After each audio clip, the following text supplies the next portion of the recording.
Hey, what's up guys? In this video I want to explain why I'm not the biggest fan of battle ropes training for people with existing base low back issues or that may be predisposed to future low back issues. And that may be an athlete involved in an extension rotation sport such as a tennis athlete or a basketball athlete. But first consideration, and the first reason why I'm not the biggest fan of battle ropes training is because of the extension patterns that you may see associated with battle ropes training. This is something that I learned from physical therapist Alex McKechnie of the Toronto Raptors. So when you're performing battle ropes training, you're getting a lot of different motions and movement patterns that you're creating.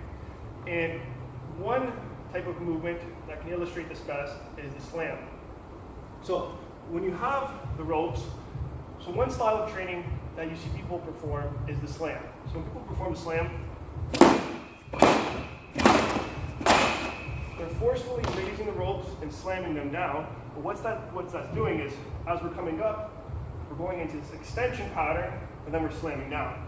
Now, for people with maybe some asymptomatic extension-based issues, maybe that's a pars fracture, maybe they have some facet issues going on, maybe spondylolisthesis, whatever it is, as you continue to perform this over time, and as you factor in the fatigue factor, that motion may become very excessive, and you may start to really beat up on the low back, and over time, that could maybe trigger some symptoms, or maybe just aggravate some issues, or even make them, those existing asymptomatic issues worse. So that's the first reason, because of the extension-based issues that you may see with some of the motions and movement patterns with battle ropes.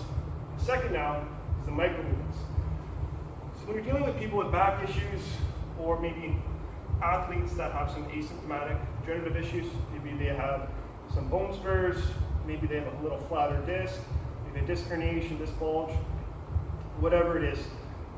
The thing to consider is that whatever maybe degenerative changes that are occurring in the spine, the mechanics are going to change. And because of those changes, motions and movement patterns are going to alter the way this spine may move and stabilize.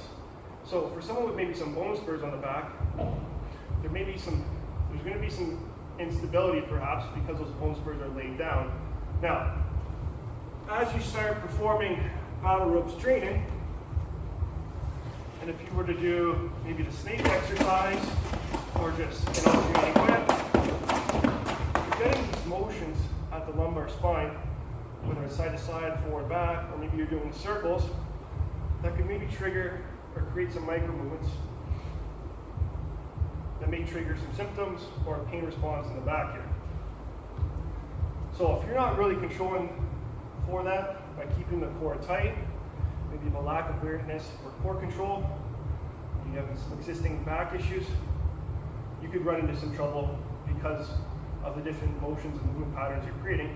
And at the same time, as you factor in fatigue, those motions, while they may start controlled, they may start to get sloppy, and that's where you're going to really run into trouble.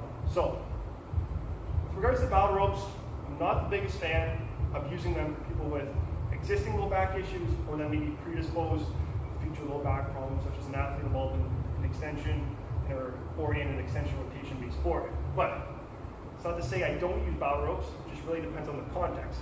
Battle ropes are great for producing a conditioning effect. It may be great for someone that is looking for that and is just involved in the general population and has a healthy low back. But I just wanted to share a few considerations with regards to battle ropes training.